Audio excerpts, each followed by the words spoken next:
Binawian ng buhay ang magsasakang si Elinda Torre matapos makagat ng alaga niyang aso sa Kasiguran, Aurora. Kwento ng anak ni Torre na kagat ang kanyang ina habang pinapakain nito ang aso. Bago namatay, nakitaan daw si Torre ng mga sintomas ng rabies, gaya ng paninigas ng panga at kamay, pananakit ng ulo at panlilisik ng mata. Hindi raw ito agad nagpatingin sa doktor kaya namatay. Namatay din ang alaga nilang aso.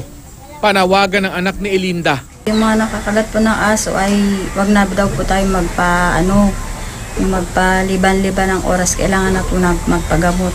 Siguraduhin ding may mga bakuna ang mga alagang hayop. Pinasok at pinagnakawan ng mga hindi pa natutukoy na salarin ng isang feed mill sa Barangay San Carlos, Rosario, Batangas. Sa report ng pulisya, nadiskubre na lang ng manager ng feed mill na nakakalat ang mga gamit sa kanilang conference room. Pinaniniwalaang sa bintana dumaan ang mga salarin. Sira na raw ang grills nito ng kanilang datnan. Halos 700,000 piso ang tinangay ng mga salarin mula sa vault ng kumpanya. Walang pahayag ang pamunuan ng feed mill. Patuloy pa ang investigasyon sa insidente.